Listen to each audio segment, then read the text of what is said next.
आज भी मैं मसीह लोगों को सुनता हूँ, मसीह लोगों को देखता हूँ, उनको बात करते हुए देखता हूँ, उनके मुंह से गाली निकल जाती है, बात बोलेंगे ओ प्रभु मुझे माफ करना। अच्छा आप प्रभु से माफी मांगते हैं, बहुत अच्छी बात है, पर ये गाली देना कब तक चलेगा? मसीह में आए हुए कितना टाइम हो गया? 6 महीने हो गए, 1 साल हो गया, 5 साल हो गए, 10 साल हो गए। 10 साल से चर्च आ रहे हैं, 10 साल से बाइबल सुन रहे हैं, 10 साल से प्रचार सुन रहे हैं, गाली देना अभी तक बंद नहीं हुआ।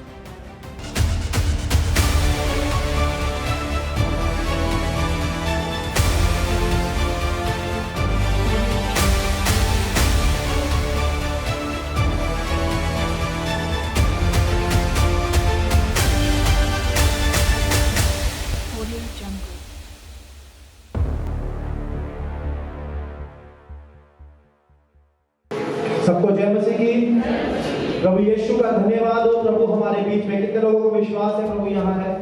एक बार जोरदार तालियां इस सच्चे और जीवित परमेश्वर के लिए बजाएं। हालेलुया। परमेश्वर सच में भला है। परमेश्वर अद्भुत युक्ति करने वाला परमेश्वर है। जब परमेश्वर ने पहले इंसान को बनाया और बाइबल के शुरू के अध्याय में, पहली किताब के पहले कुछ अध्याय में आप पढ़ोगे तो आपको पता चलेगा परमेश्वर ने सारी दुनिया को कैसे बनाया और इंसान को कैसे बनाया।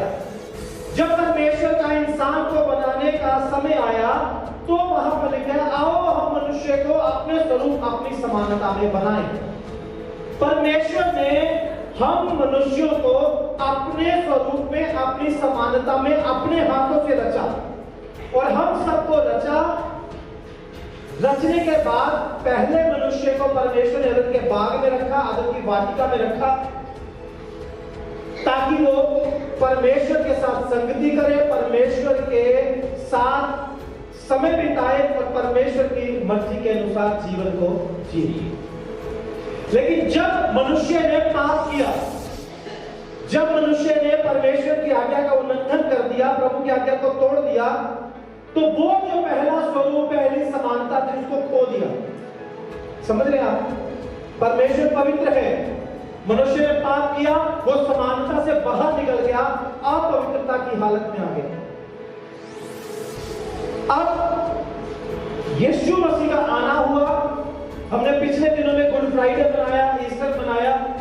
वो इस बात को याद करने के लिए मनाया कि हमारे लिए यीशु मसीह दुनिया में आया, हम सब के गुनाहों का प्रायश्चित करने के लिए क्रूस पर मारा गया, कब्र में गाड़ा गया, तीसरे दिन मुर्दों में से जी उठा और आज भी जिंदा है। अब क्या हुआ? हम जो पापी थे, आप और मैं, जिन्होंने जन्म से पाप किया, गुनाह किया, जो परमेश्वर के स्वरूप, परमेश्वर की समानता से बाहर हो गए थे, जब यीशु मसीह का बलिदान आपके और मेरे लिए हुआ और हमने उस बलिदान पर विश्वास किया, तो क्या हुआ? इसका प्रतिफल, इसका फल ये हुआ, हम फिर से परमेश्वर के स्वरूप, परमेश्वर की समानता में बनने के लिए तैयार हो गए। किसने हमें परमेश्वर के स्वरूप से दूर किया था? पाप ने। किसने किया था? पाप का प्रायश्चित किसने किया? यीशु मसीह ने। किसने किया? अब हमने जब उस प्रायश्चित पर विश्वास कर लिया कि मेरे पापों की सजा यीशु ने अपने ऊपर ले ली, मेरे गुनाहों के लिए यीशु मसीह मारा गया, गाड़ा गया और मुर्दों में से जी उठा। जिस दिन मैंने ये विश्वास किया, उस दिन मेरे जीवन तक, उस दिन तक जितने पाप मैंने किए थे, परमेश्वर ने उनको माफ कर दिया। अब पाप खत्म हो गया तो मेरा जीवन फिर से कैसा होना चाहिए? जैसा परमेश्वर ने बनाया था, अपने स्वरूप में और अपनी समानता। इतना समझ में आया सबको? अब यीशु मसीह के आने के बाद मेरा जीवन वापस उस स्वरूप में होना चाहिए जिस स्वरूप में परमेश्वर ने पहले मनुष्य को, पहले आदम को बनाया। पहले आदम ने पाप किया, परमेश्वर के समानता से बाहर हुआ। उस पाप के कारण, उस गुनाह के कारण जो एक मनुष्य ने किया था, उसके बाद जितने मनुष्य पैदा हुए सब पाप में पैदा हुए। प्रभु का दास दाऊद बोलता है, मैं पाप के साथ अपनी मां के गर्भ में पड़ा। यानी पाप के साथ एक मनुष्य इस दुनिया में जन्म लेता है। समझ आ रही है आपको?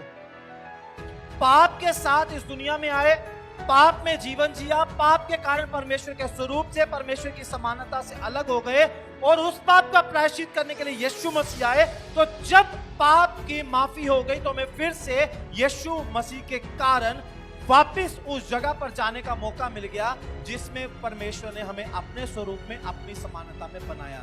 लेकिन अब मसीह में आने के बाद भी, जब हम यीशु मसीह के पास आ गए, उसके बाद भी जो पुराना स्वभाव है यीशु मसीह पर विश्वास से करने से पहले का जो हमारा जीवन है वो पीछा करता है। यीशु मसीह के पास आने से पहले गाली देते थे, झूठ बोलते थे, नशे करते थे, झगड़े करते थे, व्यभिचार करते थे, बुरे बुरे कामों में अपने समय को बिताते थे। और अब जब यीशु मसीह के पास आए, विश्वास कर लिया यीशु पे, चर्च आना शुरू कर दिया, बाइबल को पढ़ना शुरू कर दिया, प्रार्थनाएं करनी शुरू कर दी, अब भी पुराने जीवन को साथ में लेकर चलते हैं। पुरानी आदतें, पुरानी बातें, पुरानी चीजें हमारे जीवन में आज भी हैं। पहले भी गुस्सा इतना ज्यादा आता था, गुस्से में आगे कुछ भी कर देते थे, आज भी वैसा ही है। पहले भी झगड़े करते थे, आज भी वैसे ही है। पहले भी चुगली थी, आज भी चुगली है। पहले भी गाली गलौज था, आज भी गाली गलौज है। और फर्क क्या आया कि पहले यीशु को नहीं मानते थे, अब यीशु को मान रहे। तो यीशु मसीह को मानने का कोई फायदा तो नहीं हुआ अगर स्वभाव में कोई बदलाव नहीं हुआ। बाइबल में लिखा है, जैसा मसीह यीशु का स्वभाव था वैसा ही तुम्हारा भी हो। क्योंकि यीशु पर विश्वास कर लिया ना, अब जीवन की नई शुरुआत होनी जरूरी है। अब नया जीवन जब हमने शुरू किया है यीशु मसीह के पीछे, तो उसमें पुराने जीवन का स्वभाव, पुराने जीवन की बुरी बातें, पुरानी चीजें नहीं रहनी चाहिए। क्योंकि हमने यीशु मसीह पर यह विश्वास किया कि मेरे सारे पाप जो मैंने यहां पर आने से पहले किए हैं, प्रभु ने उनको माफ कर दिया। उनका प्रायश्चित यीशु मसीह ने क्रूस के ऊपर कर दिया। अब मुझे क्या करना है? अब जब मैं यीशु मसीह में आया हूं, अब मेरे जीवन में यीशु मसीह का स्वभाव आना चाहिए। मैंने शुरुआत में बोला था, परमेश्वर ने किसके स्वरूप में? अपने स्वरूप। किसके स्वरूप में? अपने स्वरूप में, अपनी समानता में आपको और मुझे बनाया। तो इसका मतलब यह है, जो उसका स्वभाव था वो उसने दिया, जो उसका बिहेवियर था वो उसने हमें दिया। लेकिन पाप के कारण हमने बुरा करना शुरू कर दिया। अब यीशु के पास आने के बाद हमारा बिहेवियर, हमारा व्यवहार, हमारा आचार, हमारी बातचीत, हमारा रोजाना का जो जीवन है वो उस स्वभाव के अनुसार होना चाहिए जो यीशु मसीह में है। अब क्या जरूरी है? अब मसीह में आने के बाद ये जरूरी है कि मेरे अंदर जो मेरा स्वभाव है पुराने जीवन का वो खत्म हो जाए और जो यीशु मसीह का स्वभाव था वो मेरे जीवन में आ जाए। कितने लोगों को समझ में आ रही है? आया समझ में आपको? अब क्या होना चाहिए? अब यीशु मसीह के पास आ गए ना, परमेश्वर के स्वरूप में, उसकी समानता में अब आने के लिए उसका स्वभाव मेरे अंदर आना चाहिए। जो उसने इस दुनिया में करके दिखाया वो काम अब मुझे करने चाहिए, क्योंकि अब मैं परमेश्वर के स्वरूप में और उसकी समानता में बनने के लिए तैयार हूं, क्योंकि मेरे सारे पिछले पाप यीशु मसीह ने माफ कर दिए। आमीन। एक वचन आपके लिए बाइबल से पढ़ेंगे। अपनी बाइबल को खोलें और निकालें यूहन्ना रचित सुसमाचार अध्याय 3 उसका 30 वचन। यूहन्ना 3 का 30। अवश्य है कि वह बढ़े और मैं घटूं। आमीन। आमीन। ध्यान से सुनो, यहां लिखा है अवश्य है। अवश्य मतलब जरूरी है। इंग्लिश में यहां पे मस्ट वर्ड लिखा हुआ है। मस्ट मतलब कंपल्सरी है, होना ही चाहिए। अगर यह नहीं हुआ तो कुछ भी नहीं हुआ। He must increase, I must decrease। अवश्य है वो बढ़े और मैं घटूं। जो उसका स्वभाव है वो बढ़ता जाए, जो मेरा स्वभाव है वो घटता जाए। जो उसकी आदतें हैं वो बढ़ती जाएं, जो मेरी आदतें हैं वो घटती जाएं। जो उसके अच्छे काम है वो मैं करना शुरू कर दूं, जो मेरे बुरे काम है उनको मैं करना छोड़ दूं। समझ में आ रहा है आपको? He must increase, I must decrease। आपको पता है यीशु मसीह ने जब इस दुनिया में जन्म लिया, 30 साल की उम्र तक सेवा बाद में शुरू हुई, सामर्थ्य काम बाद में शुरू हुए, बड़े बड़े चमत्कार यीशु ने बाद में शुरू किए। 0 से लेके 30 साल की उम्र तक यीशु मसीह ने वो जिंदगी जी जो आज आप और मैं जी रहे। क्या दुनियादारी के काम, घर, परिवार, जितना कुछ आज हमारे आसपास है, यही माहौल, यही सब कुछ यीशु मसीह के आसपास भी था। बाइबल में लिखा है वो परखा तो गया तो भी निष्पाप निकला। इसका मतलब उसने अपने जीवन में किसी भी परिस्थिति में आके पाप नहीं किया। उसने जी के दिखाया कि पाप रहित जीवन जीना इस दुनिया में संभव है। समझ रहे हैं आप? पाप को छोड़ के पवित्र जीवन जीना पॉसिबल है। उसने ये करके दिखाया। वहां पर लिखा है वो गाली के बदले में गाली नहीं देता था। यह है स्वभाव आपके और मेरे प्रभु यीशु मसीह का। हम बोलते हैं जैसा कोई मेरे साथ करेगा मैं उसके साथ वैसा ही करूंगा। ये सारी दुनिया करती है, आंख के बदले आंख, दांत के बदले दांत, जो जैसा करे उसके साथ वैसा करो। ये करना बहुत आसान है, सारी दुनिया यही करती है। जो यीशु को मानते हैं वो भी यही करते हैं, जो यीशु को नहीं मानते वो भी यही करते हैं। अगर यही चलता रहा तो मसीह में आने का कोई फायदा नहीं हुआ। परमेश्वर का स्वभाव क्या है? बाइबल में लिखा है वो गाली के बदले में गाली देता ही नहीं था।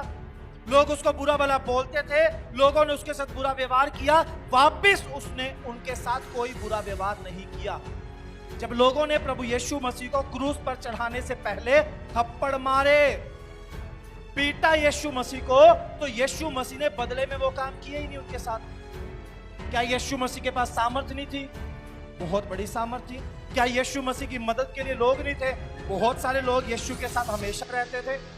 वो जो चाहता बदले में उनके साथ कर सकता था, लेकिन उसने अपने ना तो शारीरिक सामर्थ्य का इस्तेमाल किया, ना आत्मिक सामर्थ्य का इस्तेमाल किया। उसने तो आपके और मेरे लिए एक उदाहरण पेश कर दिया कि हमें मसीह में आने के बाद कैसे जिंदगी को जीना चाहिए।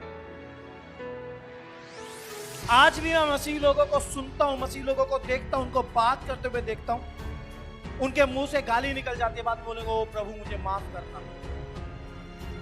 अच्छा आप प्रभु से माफी मांगते हैं, बहुत अच्छी बात है, पर ये गाली देना कब तक चलेगा? मसीह में आए हुए कितना टाइम हो गया? 6 महीने हो गए, 1 साल हो गया, 5 साल हो गए, 10 साल हो गए। 10 साल से चर्च आ रहे हैं, 10 साल से बाइबल सुन रहे हैं, 10 साल से प्रचार सुन रहे हैं, गाली देना अभी तक बंद नहीं हुआ।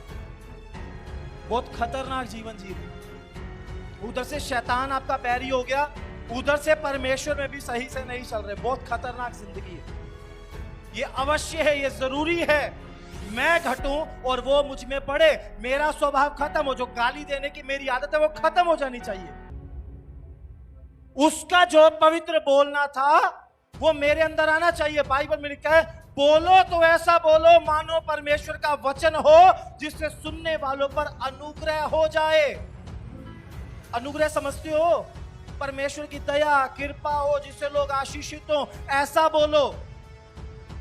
और हमारा बोलना दूसरों को चोट पहुंचाता है, दूसरों को हर्ट करता है, दूसरों को दुख देता है। अगर मसीह में आने के बाद भी हम ऐसे ही दुखी करते थे लोगों को अपने बुरे बोल से, और मसीह में आने के बाद भी वैसे ही बोलते हैं, कोई यीशु मसीह के पास नहीं आएगा आपके आसपास। मैं आपको लिख के दे सकता हूं। आप उनको बताओ चर्च में जाओगे मुर्दे जिंदा हो जाते हैं, चर्च में जाओ अंधों की आंखें खुल जाती है, चर्च में जाओ कैंसर ठीक हो जाते हैं, चर्च में जाओ वहां पर बहुत सारे पैरालाइज वाले लोग खड़े हो जाते हैं। आप चर्च में जाके देखो, वो नहीं आएंगे आपके स्वभाव को देख के, क्योंकि वो बोलेंगे अरे तुम्हारी जिंदगी में तो कोई बदलाव हुआ नहीं, तुम्हें तो इतना महीने हो गए चर्च आते हुए, इतने साल हो गए चर्च आते हुए, तुमने तो अपनी जिंदगी में कुछ देखा नहीं, हमें क्या बता रहे तुम? पहले तुम्हारी जिंदगी में बदलाव होना चाहिए, फिर हम जाएंगे तुम्हारे साथ, फिर आपके परिवार के लोग भी आएंगे, रिश्तेदार भी आएंगे, अड़ोसी पड़ोसी भी आएंगे, जब वो आपकी जिंदगी में काम देखेंगे। अगर आप भी अपने जीवन में ऐसे चमत्कार देखना चाहते हैं तो आप आ सकते हैं लिविंग ग्रेस चर्च दिल्ली में, जो एड्रेस आपको अपनी स्क्रीन पर शो हो रहा है। इस एड्रेस पर आपको आना है। अधिक जानकारी के लिए आप दिए गए नंबर पर संपर्क कर सकते हैं।